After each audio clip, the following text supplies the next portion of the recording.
안녕하십니까. 독서하는 마라토너 박종필입니다. 자, 이곳 올림픽공원의 정문 평화의 문을 촬영하고 있습니다. 현재 시각은 2024년 7월 8일 월요일 저녁 8시 55분입니다. 장맛비가 그친 상태여서 우산을 쓰지 않고 촬영을 시작하겠습니다. 어제는 이 시각에 장맛비가 내리고 있어서 우산을 쓰고 영상 촬영을 했었는데요. 오늘 현재 시각은 우산이 필요 없습니다. 장맛비가 그쳤습니다. 자, 신호 횡단보도 건너도록 하겠습니다. 자, 오늘은 여기서 좀 촬영해야겠습니다. 신호가 바뀌어 버렸습니다. 자, 오늘은 북한의 김일성 주석 서거 30주년입니다. 자, 김일성 주석이 1994년 7월 8일에 82세의 일기로 사망을 했는데요. 그로부터 30년의 세월이 흘렀습니다. 자, 오늘 김일성 사망 30주년을 맞이해서 제가 재밌는 얘기를 해드리겠습니다. 자, 남북 분단 이후 최초의 남북 정상회담이 2000년 6월 15일에 북한의 김정일 국방위원장과 우리 대한민국의 제15대 대통령 김대중 대통령께서 하셨었는데요. 그게 남북 분단 이후 최초의 남북 정상회담으로 2000년 6월 15일에 있었습니다. 그런데 그보다 6년이 앞선 1994년에 분단 이후 최초 남북 정상회담을 하기로 남북 간의 합의서까지 다 작성이 됐었는데요.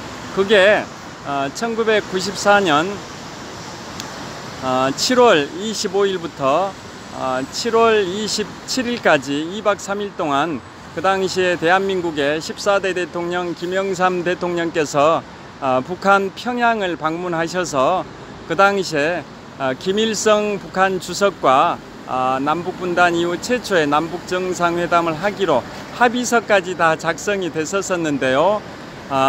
그 남북정상회담이 개시되기 17일 전에 김일성 주석이 사망을 했습니다.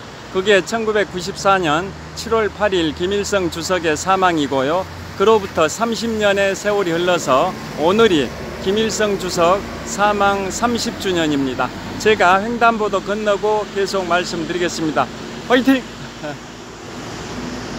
이곳은 올림픽공원의 정문 평화의 문입니다. 횡단보도 건너겠습니다. 자, 횡단보도 건너고 촬영을 계속 이어가겠습니다.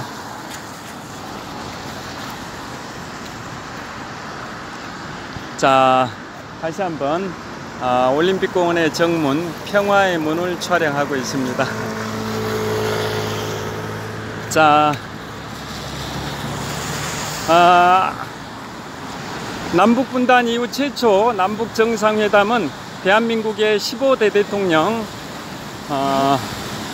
김대중 대통령과 북한의 김정일 국방위원장 간에 2000년 6월 15일에 있었습니다마는 그보다 6년이 앞선 1994년 7월 25일부터 7월 27일까지 2박 3일 동안 김영삼 대통령께서 북한 평양을 방문하셔서 그 당시에 김일성 북한 주석과 회담하기로 합의서까지 작성을 했었는데요.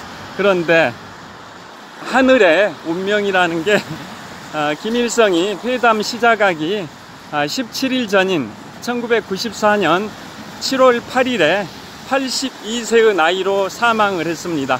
그래서 남북 정상회담은 김영삼 대통령 시절에 하진 못했고 그로부터 6년 후인 제15대 대통령 김대중 대통령 시절에 하게 됐고요.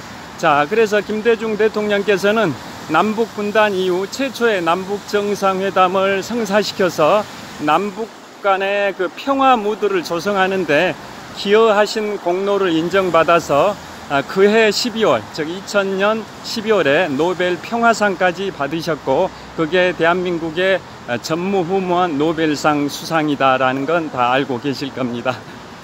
자, 전방을 좀 촬영하겠습니다.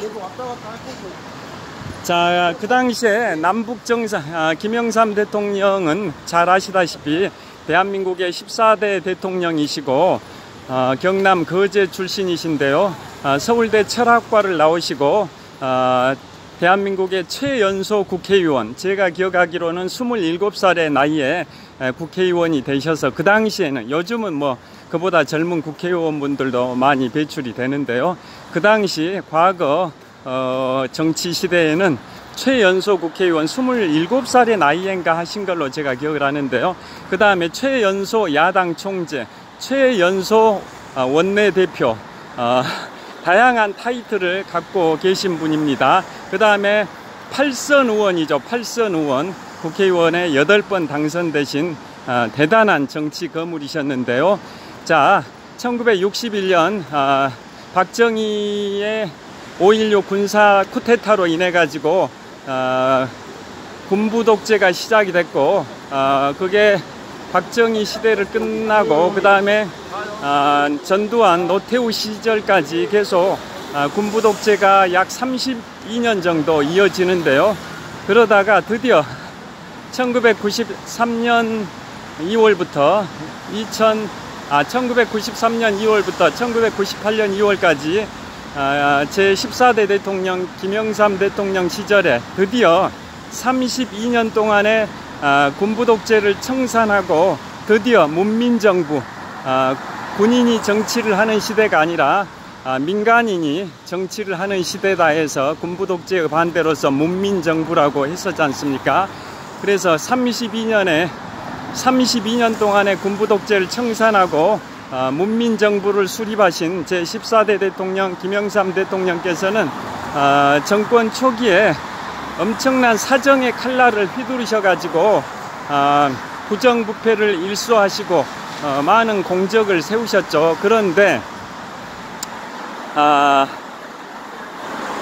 우리 대한민국의 여러 대통령님들 시절 중에서 대형 참사, 대형 사고가 가장 많이 발생한 대통령이 바로 YS 김영삼 대통령님 시절이었었습니다.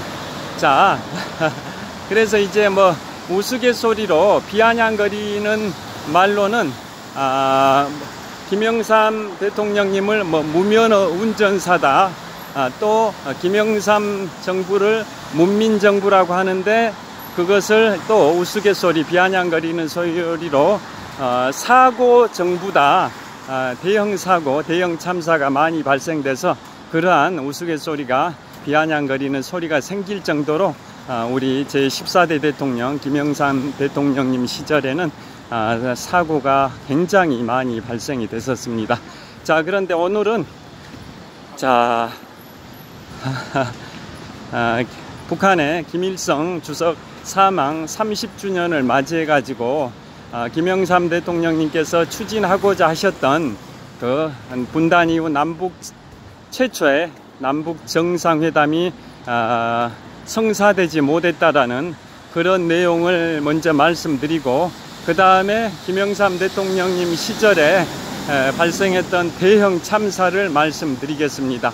자, 요즘도 사건, 우리 현대에도 사고가 많이 발생되긴 합니다만은 그 시절이 사건 사고가 가장 많이 발생했던 YS 시절입니다. 자,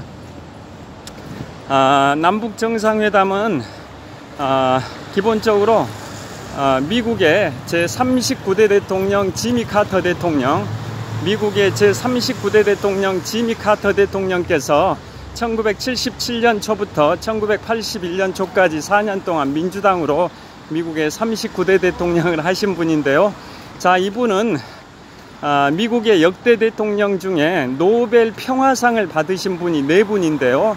자, 미국의 역대 대통령 중에 노벨 평화상을 받으신 4명의 대통령이 26대 대통령 시어도어 루스벨트, 28대 대통령 우드로 윌슨, 39대 대통령 지미 카터, 44대 대통령 버락 오바마 이상 4사람이 역대 대통령 중에, 미국의 역대 대통령 중에 노벨 평화상 수상자인데요. 그 중에서도 나머지 3분은 현직 대통령 시절에 받은 거고, 반면에 지미 카터 대통령은 퇴임 후에 2002년도에 받으셨습니다. 현직 시절에 받은 거하고 퇴임 후에 받은 거하고는 좀 격이 다르다고 볼 수 있습니다. 왜냐하면 현직 대통령 시절에 받는 것은 일종의 현직이라는 프리미엄이 있어가지고, 현직 대통령 프리미엄이 작용해가지고 받았다라는 일종의 어드밴테이지가 있어서, 현직이라는 프리미엄 어드밴테이지가 있어가지고 받았을 수도 있다라는 그러한 게 있지만, 반면에 퇴임 후에 받으셨다라는 것은 그만큼 더 권위가 있는 수상이다라고 볼 수가 있는데요. 자, 26대 대통령 시어도 루즈벨트, 28대 대통령 우드로 윌슨, 44대 대통령 버락 오바마는 다 현직 미국 대통령 시절에 받은 거였지만, 지미 카터 39대 대통령은 퇴임 후에 2002년에 받으셨습니다. 그만큼 더 권위 있는 수상이라고 볼 수가 있는 게 지미 카터 대통령님이신데요. 그분이 또 미국의 역대 대통령님 중에서 최고령이십니다. 현재도 암투병으로 힘들어하고는 계시지만 현재도 생존해 계시는데요. 그분이 1924년 11월생으로 제가 기억합니다. 그래서 그분이 탄생 100주년인데 아직 생존해 계십니다.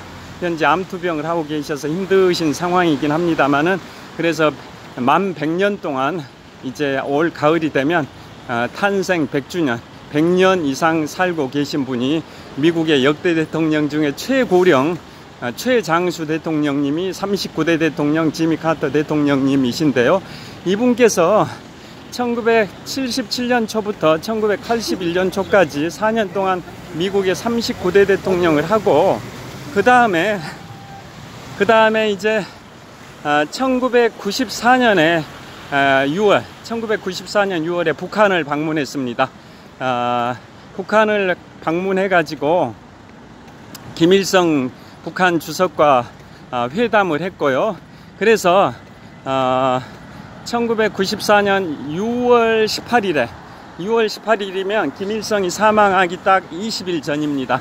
김일성이 사망하기 딱 20일 전 시점인 1994년 6월 18일에 지미 카터 전 미국 대통령이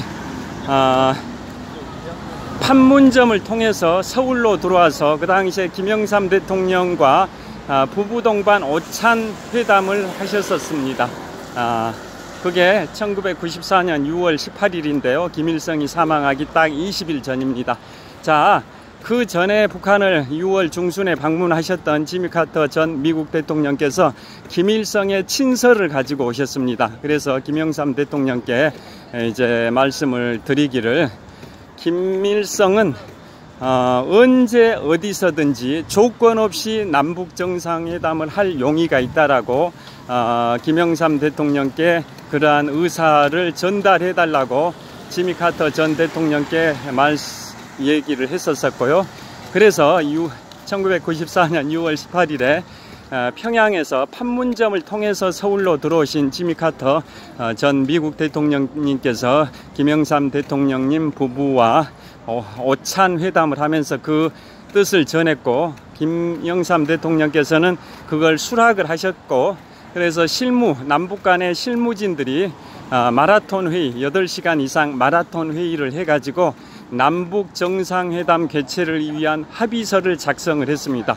그래서 남북 정상회담은 분단 이후 최초 남북 정상회담이 될 그 회담은 1994년 7월 25일부터 7월 27일까지 2박 3일 동안 대한민국의 14대 대통령 김영삼 대통령께서 북한의 평양을 방문해서 북한의 김일성 주석과 2박 3일 동안 회담을 한다라는 내용의 합의서인데요. 그런데 안타깝게 지금부터 30년 전인 1994년 7월 8일에 김일성이 사망을 하고 다음 날인 7월 9일 점심 무렵, 7월 9일 정오 무렵에 그 사망 사실이 김영삼 대통령께 보고가 됐습니다. 그러니까 리얼타임으로 우리가 김일성의 사망을 인지한 건 아닙니다. 다음 날 정오 무렵에 청와대 의전 비서관이 칼국수를 좋아하셨던 김영삼 대통령께서 칼국수 오찬을 하고 계시는 상황에서 의전 비서관이 메모지를 전달했습니다. 김일성이 사망했다라고. 자, 그게 7월 9일 정오 무렵에 김일성의 사망을 인지한 거고요.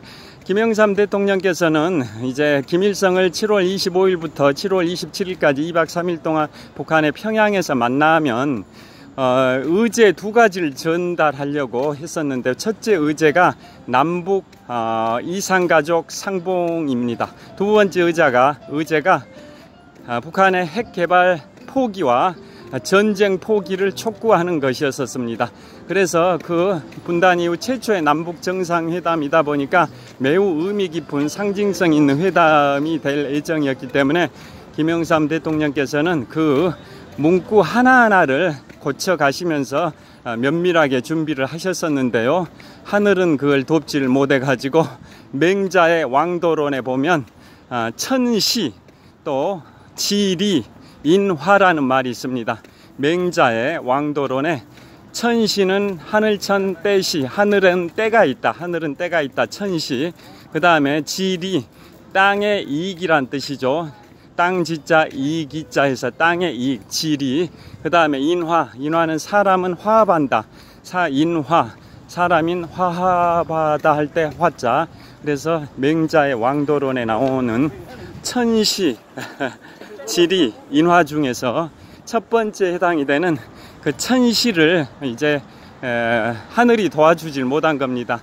분단 이후 최초의 남북 정상회담이 될 수도 있었는데 그 회담을 17일 앞둔 1994년 7월 8일 날 김일성이 82세의 나이로 사망함으로써 분단 이후 최초의 남북 정상회담은 성사되지 못했었고, 그로부터 6년 후인 2000년 새천년에 6월 15일에 다음 정권인 제15대 대통령 김대중 대통령님과 북한의 김일성의 아들인 김정일 국방위원장 간의 분단 이후 최초의 남북 정상회담을 했고, 그로 인해서 김대중 대통령님은 남북 평화에 기여하셨다 해서 그해 2000년 12월에 한국인으로는 최초로 노벨상을 수상하셨는데요. 그게 노벨 평화상 수상이라는 건 다 알고 계실 겁니다.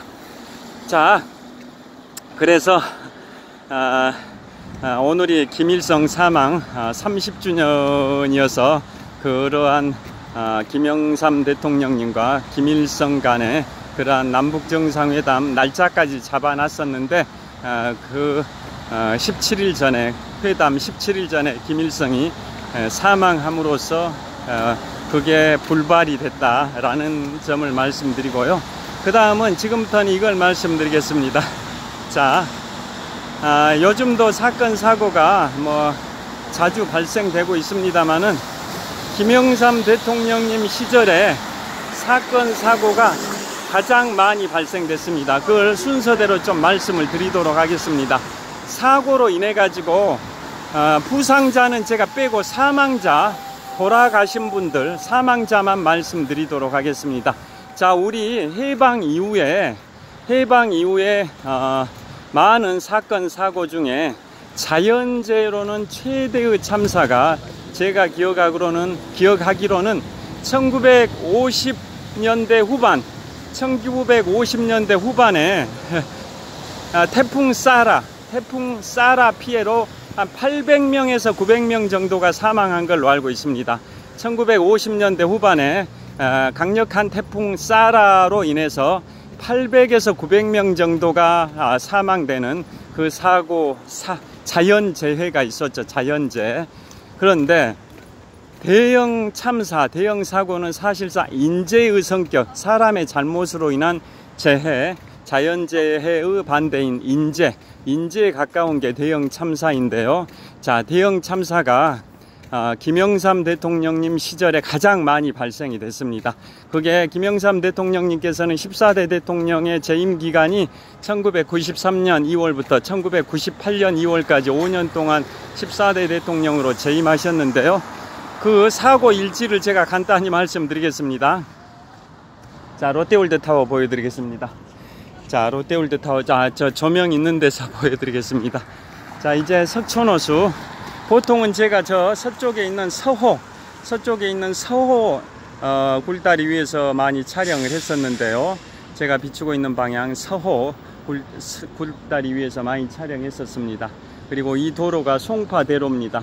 송파대로 지금 남쪽으로 경기도 성남시 방향을 촬영하고 있고요. 반대로 이번에는 송파대로 북쪽 잠실역과 잠실대교 남단 방향을 촬영하고 있고요. 자, 이번에는 롯데월드타워입니다. 123층 555m 높이 기준 세계 5위 규모 OECD 국가 38개 회원국 중에서는 가장 높은 빌딩 롯데월드타워를 촬영을 하고 있습니다. 자, 이 롯데월드타워는 석촌호수 동호의 북쪽변에 있습니다. 자, 동호를 보여드리겠습니다. 잠실 석촌호수 동호입니다. 동호. 자, 잠실 석촌호수 동호의 남쪽 조깅로 방향을 촬영하고 있고요. 자, 이번에는 동호의 북쪽 조깅로 방향을 촬영하고 있습니다. 자, 동호의 북쪽에 롯데월드타워가 있습니다. 123층 555m 높이 기준 세계 5위 규모 OECD 국가 38개 회원국 중에서는 가장 높은 빌딩 롯데월드타워가 잠실 석촌호수 동호의 북쪽변에 위치하고 있습니다. 자, 정말 대한민국의 랜드마크이자 서울의 랜드마크, 잠실벌의 랜드마크입니다. 123층 555m 높이 기준 세계 5위 규모 OECD 국가 38개 회원국 중에서는 가장 높은 빌딩 롯데월드타워를 촬영하고 있습니다. 자, 잠실 석촌호수 동호 북쪽변에 위치하고 있는 롯데월드타워를 촬영을 하고 있고요. 그 다음에 이번에는 동호 조깅로의 풍경입니다. 동호의 북쪽 조깅로를 촬영하고 있고요. 산책하는 분들, 운동하는 분들이 많습니다. 반대로 이번에는 동호의 남쪽 조깅로를 촬영하고 있고요. 그 다음에 동호 호수의 풍경입니다. 자, 보통 제가 잠실 석촌호수 서호 방향을 주로 찍었는데 오늘은 동호 방향을 촬영하고 있습니다. 달리기 하는 분들 보이시죠? 동호 방향입니다. 서호 방향은 저쪽 방향입니다. 서호 방향 송파대로 건너편입니다. 자, 여기에서 촬영을 해보겠습니다. 여기에서 촬영을 마무리를 하는 게 좋을 것 같습니다. 조명이 좋아서요. 자, 여기서 하겠습니다. 자, 롯데월드타워를 한번 보여드리고요. 자, 롯데월드타워 보이시죠? 123층 555m 높이 기준 세계 5위 규모 OECD 국가 38개 회원국 중에서는 가장 높은 빌딩 롯데월드타워를 보여드리고 있습니다.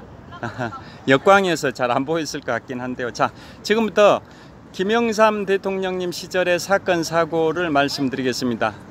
1993년 2월부터 1998년 2월까지 5년 동안 대한민국의 14대 대통령 문민정부를 이끄셨던 YS라고 하죠. 김영삼 대통령님 시절의 사건 사고를 말씀드리겠는데요.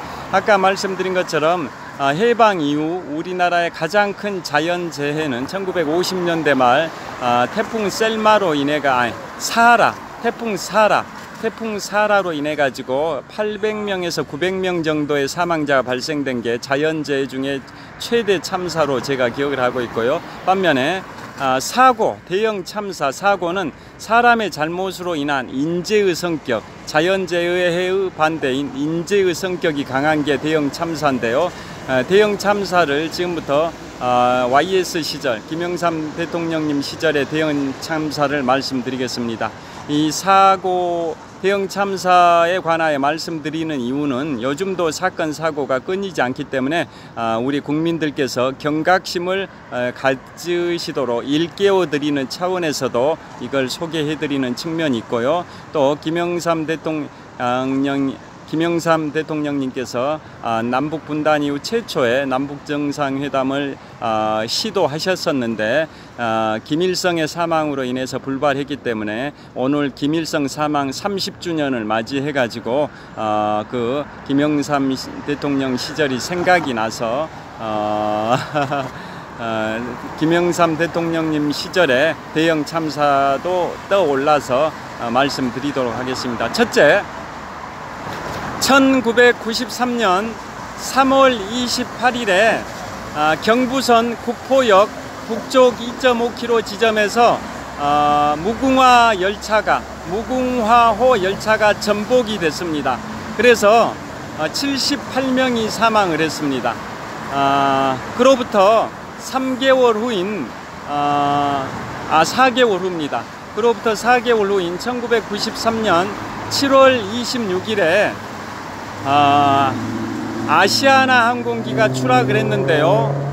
김포공항을 출발해서 목포공항에 착륙을 시도하던 아시아나 항공기가 목포공항 근처 야산에 들이받아 버렸습니다. 충돌해 가지고 그로 인해서 66명이 사망을 했습니다. 그 다음에 이듬해인 1993년에 또 있습니다. 자, 제가 1993년 그 사고 당시에는 공군 학사장교로 경남 진주 공군교육사령부에서 군 생활을 하고 있었는데요. 제가 92년 3월에 공군 학사장교 사관 후보생 90기로 입대해서 넉 달간의 훈련을 마치고 92년 7월 3일에 공군 소위로 임관을 하고요. 그 소위 시절에 1년 동안은 경남 진주 공군교육사령부에서 신병교육대 교관을 했었습니다. 그러다가 1년의 신병교육대 교관을 마치고 93년 8월에 공군 최초의 전투비행단인 광주광역시에 있는 공군 제1전투비행단으로 전속을 했는데요. 그게 93년 8월입니다. 자, 그래서 먼저 다시 제가 93년 8월에 경남 진주 공군교육사령부에서 광주광역시 공군 제1전투비행단으로 옮긴 건데요. 공군 중위로 진급한 지 한 달 정도 있다가 그렇게 옮겼습니다. 자, 그래서 경남 진주에서 광주광역시로 옮기기 전에 사고가 어떤 거였냐면 93년 2월 25일에 14대 대통령 김영삼 대통령께서 취임하시고 첫 번째 대형 참사가 93년 3월 28일에 경부선 구포역 북쪽 2.5km 지점에서 무궁화호 열차가 전복이 돼가지고 78명이 사망을 했습니다. 대한민국 철도 역사상 최악의 참사였습니다. 그리고 4개월 후인 93년 7월 26일에 아시아나 항공기가 김포공항을 출발해서 목포공항에 착륙을 시도하는 과정에서 목포공항 근처 야산에 충돌해 가지고 승객 중에 66명이 사망했습니다. 제가 부상자는 제외한다고 아까 말씀드렸죠. 사망자만 말씀드리고 있습니다. 66명이 아시아나 항공기 사고의 사망자 숫자입니다. 그 다음에 제가 93년 8월에 광주 경남 진주 공군교육사령부에서 광주광역시 공군 제1전투비행단으로 옮겨갔는데요. 그리고 나서 93년 10월 10일에 전북 부안군 위도에서 서해페리오가 침몰이 됐습니다. 무려 292명이 사망했습니다. 서해페리오가 93년 10월 10일에 침몰해서 무려 292명이 사망을 해버렸습니다. 그 당시에 뉴스에 제가 광주비행장으로 옮겨간 지 딱 2달이 된 시점이었는데요. 93년 10월 10일에 서해페리오 전라북도 부안군 위도의 서해페리오 침몰로 인해 가지고 무려 292명이 사망을 했습니다. 그 당시에 신문기사에 어떤 게 있었냐면 행정고시 재경직에 합격해서 재정경제부 이런 중앙부처의 경제관료들이 위도 그 서해페리오를 타고 낚시를 주말을 이용해서 낚시를 하러 갔었는데 그런 고등고시 합격한 공무원들도 사망했다라는 게 신문 기사에 뜬 적이 있습니다. 그게 93년 10월 10일 전북 부안의 위도에 서해페리오 침몰 사고로 인한 292명의 사망자 발생입니다. 그 사고 원인은 정원 초과, 그 다음에 과적으로 인한 사고였었습니다. 그 다음에 이듬해인 1994년에는 10월 21일에 성수대교가 붕괴됐습니다.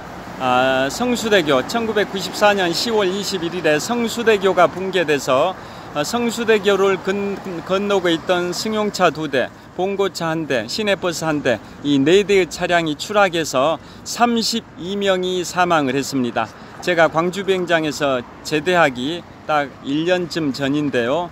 그 당시 성수대교를 건너던 무학여고 여고생들이 상당히 많이 돌아가셨습니다. 그게 94년 10월 21일 성수대교 붕괴로 인한 32명의 사망 사고입니다.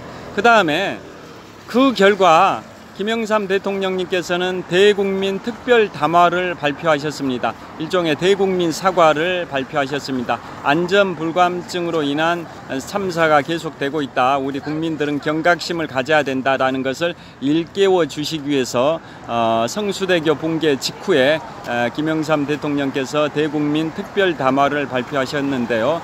그런데도 3일 후인 1994년 10월 24일에 충주호 유람선 화재가 발생이 돼서 25명이 사망을 했습니다.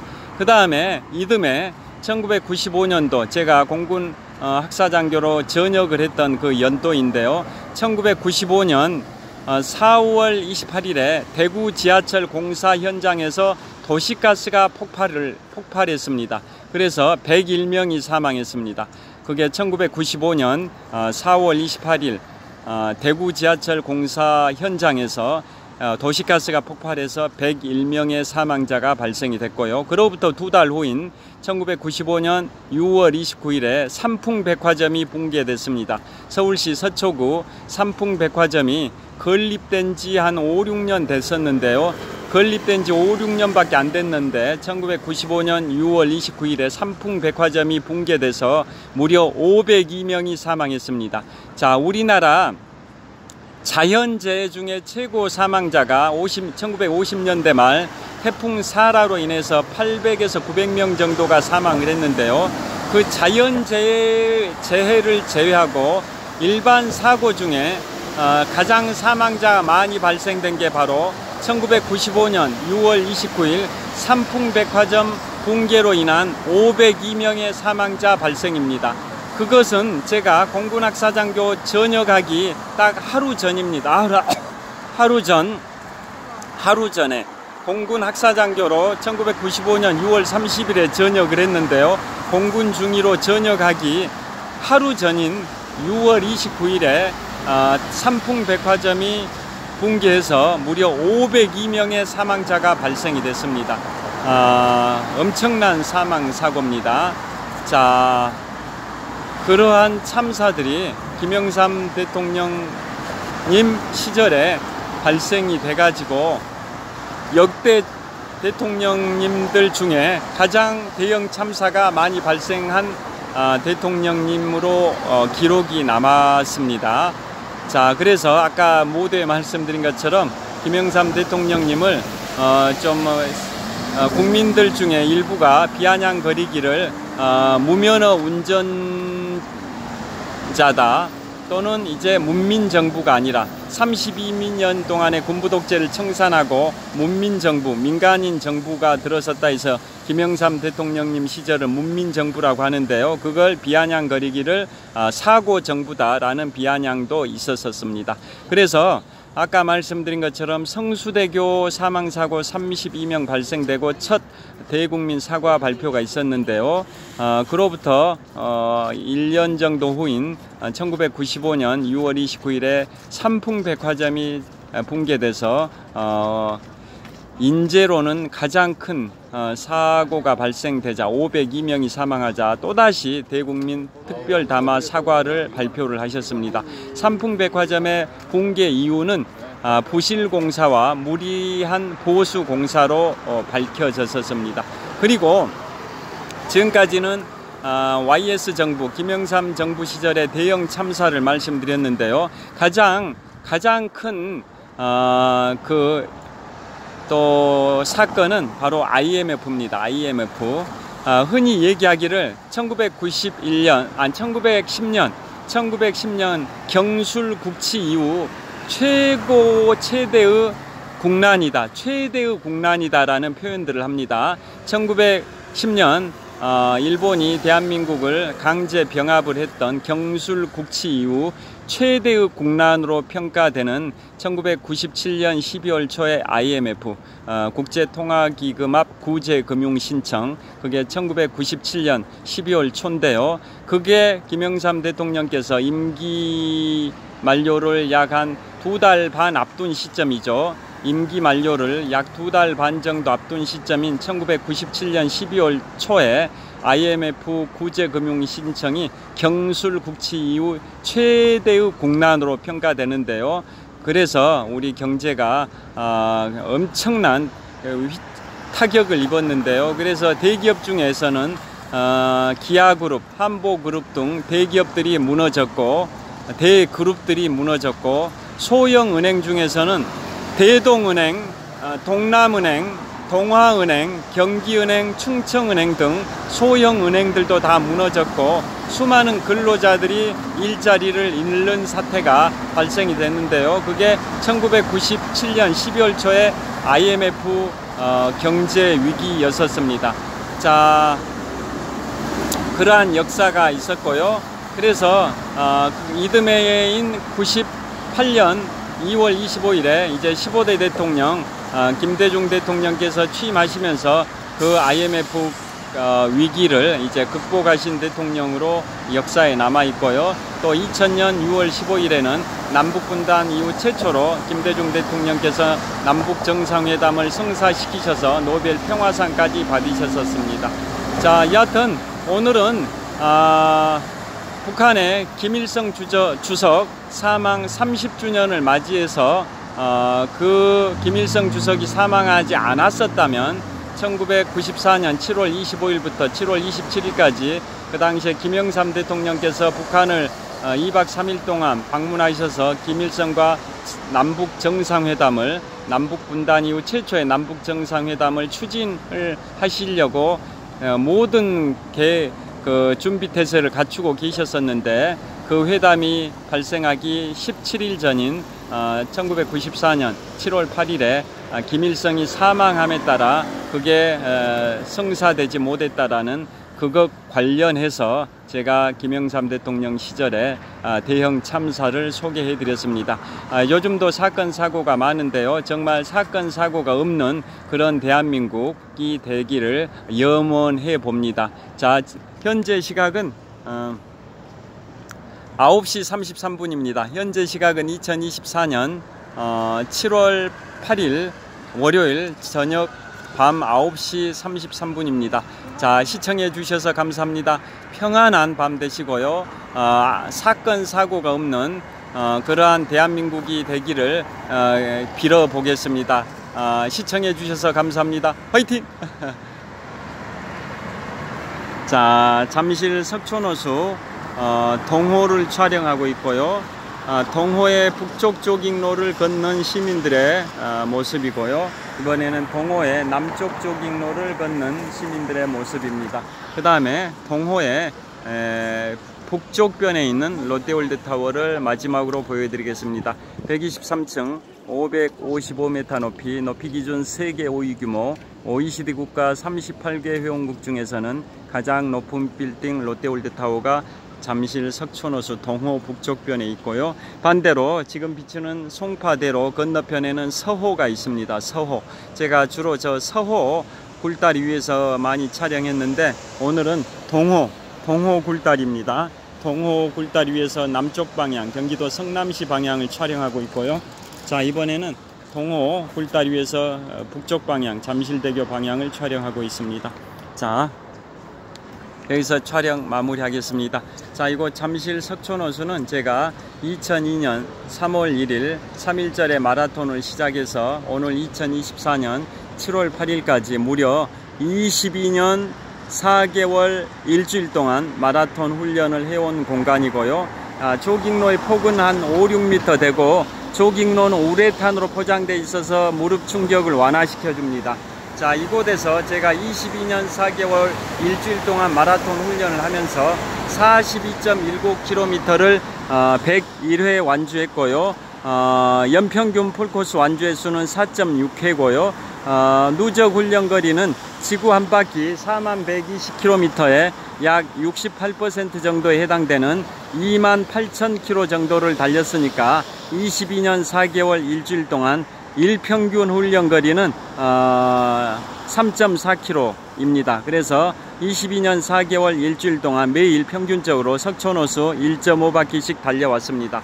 석촌호수는 동호와 서호 합해서 한 바퀴에 2563m, 네 바퀴에 10.25km, 8바퀴에 20.5km, 16바퀴에 41km, 16바퀴 반을 돌면 42.19km, 26.4마일 105리길이 됩니다.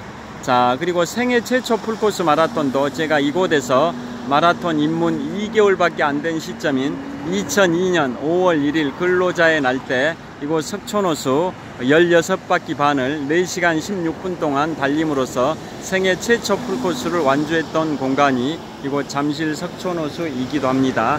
그래서 저한테는 매우 소중한 공간이 이곳 잠실 석촌호수입니다. 자, 이제 촬영을 마무리하도록 하겠습니다. 자, 장시간 시청해 주셔서 감사합니다. 자, 평안한 저녁 되십시오. 감사합니다. 화이팅! 자, 감사합니다.